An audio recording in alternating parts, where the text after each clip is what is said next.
Is this thing on? I am Queens.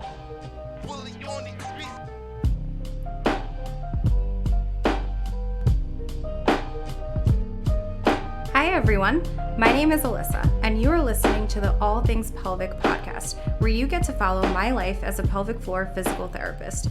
That may sound a little boring, but real quick, let me break it down. I bring up topics that most people find difficult to talk about, but maybe it's time we get comfortable with discussing the uncomfortable. I always strive for real talk, good vibes, and mostly all things pelvic. Join me and my guests as we discuss healthcare, culture, and real life topics. Are you ready? Because it's time to take a page out of my playbook.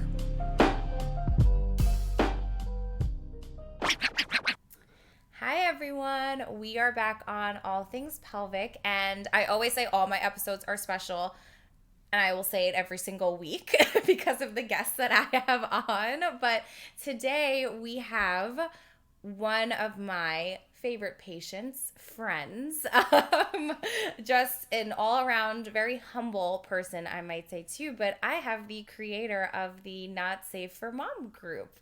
Alexis, please Hi. introduce yourself. Hi, I'm the founder of Not Safe for Mom group, and I'm also a mom of two. And this patient, I'm so happy to have found her. She's changed my life. And it's a community and a platform for folks to come and talk about the stuff that they can't really say out loud in their regular circles. It's a place where we are trying to change the narrative of modern motherhood, where we can talk about things that I think are counter to the regular conversation of what a nurturing, nice mom is supposed to say and think about and do. And people can say bold things here because we allow for the veil of anonymity through the way that we conduct our conversations on Instagram. Well, I think you just answered like 5 of my questions that I was already going to ask you. More detail. But it's funny, like you even bringing that up, because I remember we even spoke about this kind of recently too, where I kind of gave my little spiel on about your Instagram and like what I thought about it. So guys, just so you know, I remember when you first brought it up to me and I finally went on Instagram to look and to follow you and to see what the group was all about. And one of the stories that you post, and it'll never come out of my head, but one of the stories that you post from one of your followers, the follower was just like, I really wanted to hit my kid today. Does anybody else feel like this? And after seeing that, I was just like, yeah. There are so many people that they want to say these certain things, but we're also looked at within this culture of you need to be perfect. Like, you need to be doing this. This is what mom A does, so this is what mom B needs to do. And it's not realistic. It's not realistic in any part of life. So I wanted to ask, what made you start Not Safe for Mom group in the first place? Like, what sparked the idea for you?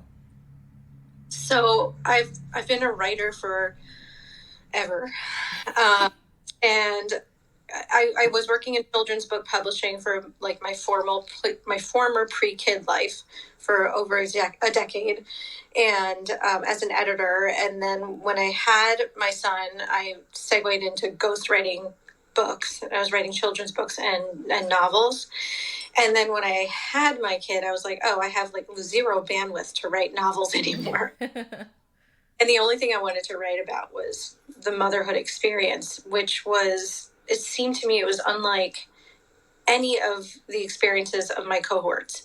So I'd go to this mom group that I was really lucky to have been invited to by a friend of mine from my writing group. And I'd show up and I'd go all the way. I live in Brooklyn Heights, and I go to Borum Hill, and I schlepp my stroller and my screaming kid who is colicky and has like an unhappy disposition, kind of to this day. I was gonna say 9 years old now, is still very grumpy. And he was like a ticking time bomb. Like I had to sort of imagine like, okay, I just have to get from point A to point B and like hope that there's no like poop explosion or like vomiting situation. And once I get to this brownstone where it's being hosted, because it was always at someone's like cute apartment, I can just relax. But I'd get there and I couldn't relax because he would just still be screaming. And then I'd compare myself to these other mothers who had perfectly behaved babies that were just, if you put them in a cute little circle on the mat, they would just lie there on the circle on the mat. And then the moms would be drinking wine and having cookies. And I would just be sweating with like a boob hanging out, like Yeah. shoving in my mouth. And I was just miserable and felt like I was doing everything I could to not be miserable and to make him less miserable, but it made him happy, and I just couldn't feel happy. So obviously, I must have been doing something wrong, or there was something wrong with him. So I found out later that I had postpartum depression, and that's like a whole other storyline. But the way that I always deal with things is writing about them. So I started writing about these experiences and pitching them to different parenting outlets, and started this other career and kind of shifted into becoming like a mom writer, mom blogger, journalist. And that kind of writing was kind of new, I guess, at the time for these new mommy brands. 10 years ago, there wasn't like the mom market wasn't a big market. Wasn't a thing. Oh yeah. There were like two sites. There's like the Bump, and I don't know, like what to expect. I was just gonna say, yeah, what to expect. The Bump. There are a few others that I feel like Parents. There's like there's just like Parents magazine, stuff like that. But yeah, and that's why first of all, I'm like fangirling very hard right now. You saw the way I was just looking at you. I was like, oh, my eyes are like so big just like staring at you. I feel like, I'm not a mom, like I'm not a mom myself, but I even see it in like my sister and some of my friends sometimes where they're like, oh my gosh, yeah, come over, we'll have wine, or, we'll do this and that. And then I see them struggle. And even like one of my nieces, like she's very colicky, freaking adorable, but she's very colicky and like certain people and stuff, so she won't come to me for certain things. But I'm just like, oh my god, what else can I do though? Like, can I wash your dishes? Like, can I clean the kitchen? Like, can I just like do something for you? So that's how I feel like on my end, and I can't imagine being on the other, at least right now in my life. I can't imagine that. So I feel it. And like you said, writing's an outlet for you. It's one of mine as well. And I feel like it's kind of wild how it became that and turned into your community now, where, people feel like they have a safe space to go to talk about these things. Because like you said, you didn't even know you had postpartum depression, which I feel like we could unpack that in a whole episode itself, for sure. But how did you feel when you realized that? Or did somebody diagnose you with postpartum depression, or did you just kind of figure it out on your own? No. Again, it was, no one was really talking about, like, I think Brooke Shields was still one of the only celebrities that had come out. Yeah. This is how little information there was. Now you can go on any Instagram site for mom, and she's holding a letter board up and talking about, yep. I had PPA. There was none of that. And I was a psych major, and I, read so many books about motherhood, and there just hadn't been a warning about this. So I was miserable. I went to my 6 or 7 week checkup, and my doctor, no, it must have been later, another checkup. And she just was like, whoa, my OBGYN. Mm-hmm. Like, where'd you go? And I was like, what do you mean? She's like, the light. So gone. And I was like, yeah, I know. She's like, I don't wait, but you were so happy before. You were the happiest pregnant person. I was like, I know. And she just started asking me these questions, and I thought that she was reading my mind or reading my diary, because she was like, do you feel like maybe it was a mistake that you had a baby? I was like, yes. Mm-hmm. Like, do you ever think that your baby's trying to hurt you? I was like, oh my God. Yeah. Right. And Right. like asking from a checklist, like that these weren't things that were private to me. Like this wasn't just an Alexis question list. It was medical, like yeah. a, It was, that existed. it was probably like a questionnaire. It was probably like one of those. The screening. And so it was such a relief to actually to have a reason why I was feeling this way and that there was a way out of it too. But it didn't just go from writing about motherhood to having Not Safe for Mom group. I was writing about it for a long time, and it was wonderful that when I would write, I'd post on, I've always been like an exhibitionist, so I having my scars like out there for everyone to see, because I love the idea that other people might read it and relate. Yes. That's always been I feel like you're the same. Mm-hmm. Like to tell, because you know that someone's going to hear it and say, oh yeah, that happened to me. Thank you so much for saying that. Yeah, it's kind of like the back to basics of, oh, if one person thinks it, you probably do as well. You know, that's the way I think about that type of stuff. You know, like when they say like no question is stupid, or somebody's probably thinking it. So like if you are having that experience, not to say that somebody's going to have that exact same thing happen to them, but it might be something similar. They might think that their kid is out to get them at night, you know, like while they're dreaming and while they're sleeping, or they might, or you just feel like it was a mistake, like how you were saying before too. So I'm sorry, continue, hon. You were saying it, you know, it didn't just go from one thing to the other. You were writing about stuff for a long time, and then one day I pitched something to a magazine that I'd always wanted to write for, and they published it, and they were like, so, you know, during the week, we'd really like you to go and put it on your socials, you know, push it to Twitter and then Facebook. So I was doing my due diligence, and I went to go share it on one of those socials, and I noticed the link was dead. And did I tell you this story ever? I don't think so. And I was like, oh, that's weird. And I'm like trying on all my different browsers. I was like, it's not working. Where'd my piece go? And so I contacted like the editor, one of like the editorial assistant at that magazine. And she's like, let me go check. And she checks with her boss, and she's like, oh, we took it down. And I was like, why'd you take it down? Get the fuck out. What? That it was getting a lot of negative comments from other moms. And so it was too controversial. So they took it down. And it was a piece about how when you're looking for a babysitter online, sometimes it can feel like online dating. Yeah, totally.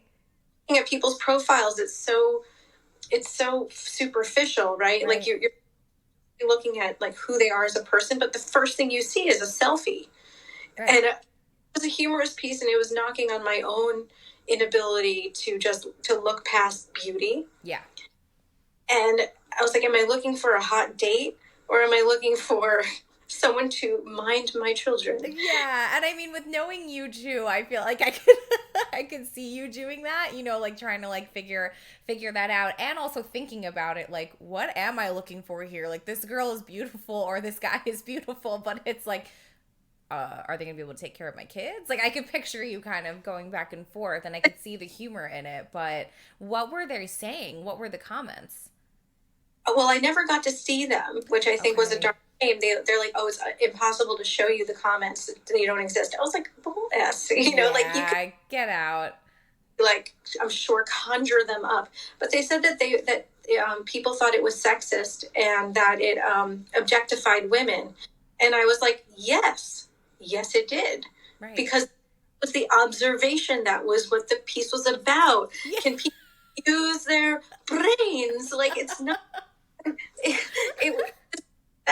that's exactly what we were talking about. That's what this piece was about, and it was also about myself. And it was literally the point. That was like... I never mentioned the gender of babysitter that I was hiring at the time. I actually had 3 male identifying babysitters. So, I mean, it's just people bringing their own biases and assumptions to something. But what really angered me was that I didn't have a conversation with anyone. Like, I didn't get to talk to people about how this piece made them feel. Sure. And Sure. it felt like such a lost opportunity. And I think what it really made them feel was uncomfortable. It made mothers feel uncomfortable with their own feelings and with also with me, with the idea that a mother might be feeling like having sexual thoughts, right? Yeah, which obviously you're a mom. Like it happens somehow. God forbid have this weird thought while you're looking for babysitters. God forbid a woman is looking at another woman. Like all of Yeah. these things were just so scandalous. We had to take it down, you know? And Ugh, I am so effing done. right. Like, I felt judged too. I felt like bad for having written this piece. Of course. Are you kidding me? It's you even said like it was one of like your favorite magazines and stuff too. So it's like it's not, I don't mean to add like fuel to the fire here, but it's kind of like you finally got something and it was like a good goal to accomplish not only professionally but kind of just for yourself, and Yeah, then it gets taken down. But I mean, me too. I'm the same way. If somebody feels a way about me, I'm gonna be like, but why? Why? like me. Tell me everything. What did I do? What was this? But in the way I look at it, kind of look at you as a little bit more of like a badass though, too. Like you're putting out something that people are, they might not like it, but they're talking about it. They're Yeah. talking about it. So it's kind of, and a lot of times people don't want to hear what they should be hearing as Mm-hmm. well, right? Yeah. I think though that there's definitely been a shift in that. And I think I've seen it more so within even just like the past 5 years. There's been a shift in like women empowerment. There's been a shift in just saying what you want to say. I think even just like social media writing the works. I don't know if you like, I mean, I think most of us have seen the shift in that for sure. Pandemic, I think has shifted things a lot because more people were on social media and kind of seeing things a little bit more. But this is kind of a loaded question, but it kind of just sparked it for me a little bit. Do you Why do you think, was it because would it be mostly women that were reading that piece for sure? Okay. Why do you think women feel as if they can't fully talk about what they do want to talk about in terms of motherhood? Like, does it kind of go on the realm of like, I need to take care of my child, so I can't be saying these things all the time? Is it a sexist thing? I feel like there's so many reasonings as to why that would be, but like, what's kind of the first thing that comes to your head I with think that? that the worst thing you can be is a bad mother. Yeah. The worst thing. And I think that the ticker tape that goes through our heads almost all day is, am I not good enough? Am I not being a good enough mother? And then when you go to bed at night, you're not thinking about all the wins. You're thinking about, what did I not do enough of today for my kids? Yeah. And it's just a constant judgment. And I think that's why so many of us mothers just go to guilt. It's like always mom guilt. We just feel guilty all the time about everything that we didn't do enough of or that we may have done wrong, because there's this just intense fear that we're, effing up our kids Sure. some Yeah. way. Yeah. So just don't know what's that wrong turn that's going to, I guess create your bad apple, or like a kid that hates you, or a kid that's sad. Yeah, that's it. So my mom has always said something. Not always. I think she said this to me maybe just like a few times, and it always kind of stuck with me, like for life. Um, she was like, "You really don't know how much you love until you have kids." And then she's like, and then it gets worse with grandkids. Like it gets even worse with the grandkids because now you're not molding them. So it's like you just, there's just so much love there that you could just spoil the crap out of them. And like I even feel that with my nieces. who are not my children. You know, they're the closest thing that I have to kids, but that's how I feel with them. Jesus Christ, how am I going to feel when I have kids of my own? You know, like what am I going to feel with that? And that's exactly what my sister says too. She was like, you don't know until you have them and you like see them in front of you, and then you have that worry. Like, are they going to be okay growing up? Are they going to be, you know, how are they going to feel with all this stuff? But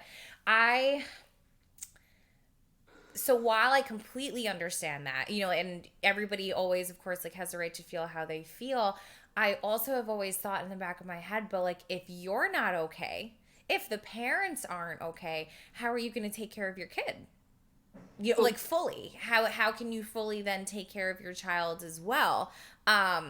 You know, like without fully taking care of yourself too. And now taking care of yourself, that could be self-care, it can be just talking it out with a friend, like whatever it is. I always think it's important to have those outlets too. Moms are terrible at that. Terrible. That's what I've seen. That's what my patients say it all the time. My patients are like, you're the one that I vent to because I know you're not gonna judge me for it. And I'm like, yeah, I could see that. You know, I could see that. Like, one of my patients was telling me recently that her mom friend, like one of her only mom friends, is this perfect like size 2, like 5'10", you know, model-esque looking mom. And your face right now, you're like, ugh. Yeah. You know, and she's like, it is hard to talk to her, you know, about like certain things and stuff too. And she goes, she's one of my best friends, and I know she's not going to judge me for it, but it's just hard because I'm over here trying to lose weight and I'm trying to, you know, like figure out all my stuff. Meanwhile, she just popped out a kid and this is what she looks like. And so what I said to her was, I was like, you know, sure, but she might be going through something else that you might not know about too, and like has this perfect kind of like facade on. And I think a lot of us do that too in general, as women, as men, whatever you want to identify as. I think that that's another really common thing. But I feel one thing that I want to ask you about with even just your platform, do you think that that's changed because of the pandemic? Like, do you feel like more people, yeah, yeah, do you feel like more people have started to talk about more things because they're on social media more? Yeah, like how do you feel about that? Well, I know on my platform, people talk about things all the time because they're shielded from judgment. Yeah. Because I don't know if we said this in the podcast, but the way that it works is that people send us a DM. Mm-hmm. They say, hey, mom group, I don't know if what's happening between my partner and I would be considered abuse, but this is what's happening lately. And I don't know. It's like this gray area. What do you think? And, you know, signed S. Yeah. And we know who it's from, but like, we're not going to go digging around in that person's life because we get 100 DMs a day. Right. So, you know, we put it on our list of queries, and, you know, that one, for example, would stand out. Like, let's get this one up really, really fast so we can help her. So then we'll post it anonymously on her behalf on our stories, and we'll say, hey, mom group, we want to get support for S. This is a question for the whole group. What do you know, can you please weigh in or just give some support and love? And so then, you know, our whole 23,000 strong network across the world will read it and send DMs back and say, this is exactly what I went through before my partner and I separated. Or like, you know, I'm just sending you love. This sounds so hard. There's really a lot beautiful support that comes out from this. But I think that it helps when you know you're not being judged. If we put this on the feed and say, hey, mom group, would love your comments, it can be crickets. Mm-hmm. Because people aren't going to associate their personal story with their profile.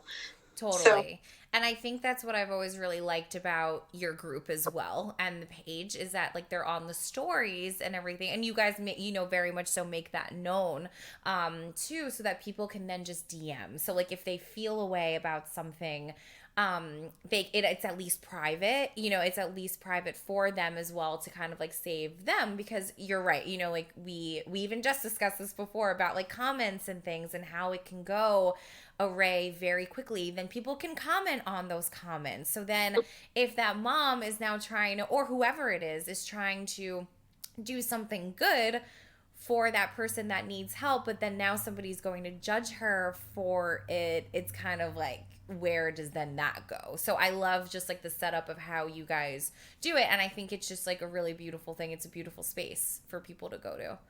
But to answer your question, are more people talking? I think in general, because of like this vulnerability movement that's happened in the last couple of years, I think that more folks are sharing and being more open about their struggles online. And there's now like thousands and thousands of TikTok accounts, Instagram accounts, of confessional, teenagers, mothers, all demographics sharing their stories and what they're going through and putting their faces behind. So I think that people are much more comfortable now than they were years ago, telling the world, like, and normalizing struggle and normalizing challenge. And it's not just that you go onto Instagram and you see, shiny white countertops, although those are there too. Yeah. But I was really rebelling against the shiny white countertops and the bloomers and these like perfect looking babies. Yeah. When I started group, I needed a space that didn't look like that, because everything I was seeing was making me feel bad about myself. 1000%. And I didn't feel bad about myself when I, opened my phone. Totally. And that's how I roll too. Like with what I want to do. Like I always want to, I just want all the raw, real stuff out there. It's not, nothing is picture perfect. It just is what it is. And I feel like that's why I've clung on to and tell most people about your Instagram account too, because I love that raw, real stuff, because it's true. A lot of and this happens with a lot of my patients, honestly, I think every day, where they're like, I went on Instagram, and I'm like, oh, holy hell. What are you going to tell me about? Like, what are you going to say to me, right now? And they're like, yeah, like this mom ran a half marathon. And I'm like, cool. Have you ever run one ever? Even before you were pregnant?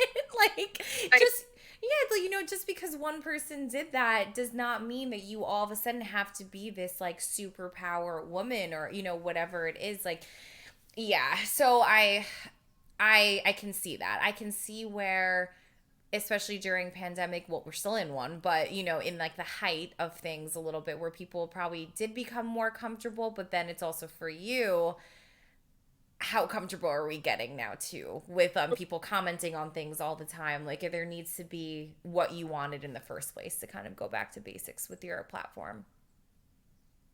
Yeah, sure.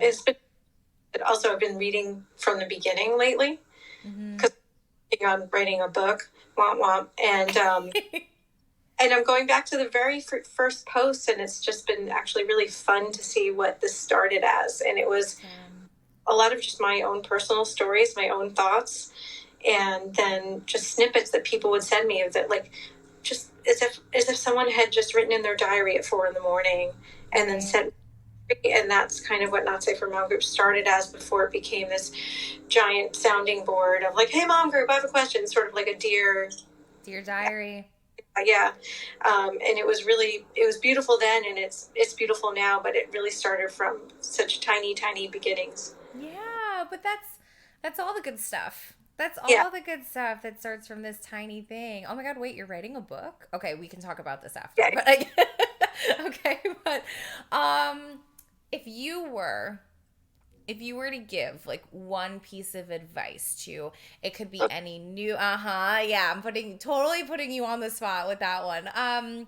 Any new mom, any mom that is completely just struggling, just really struggling, what would your advice be to them? So a new mom in a pandemic? Sure. Let's totally go with that. Let's go with that for sure. I would say to accept all the help that people are offering, and seek out as much help as you possibly can, because you're not supposed to be doing this alone. And as much as some people make it look like very boss to do as much as possible alone Mm-hmm. doesn't feel good on anybody. Yeah. And I know a lot of moms who have pushed away help, out of fear during this pandemic. But I think in everything that I've learned from hearing the thousands of stories from mothers, that it has been more damaging for mothers to not accept help out of fear of COVID than to do it themselves, because they've run themselves ragged. They have nothing left. They have nothing left to give, and a mother who has nothing left to give is just as dangerous.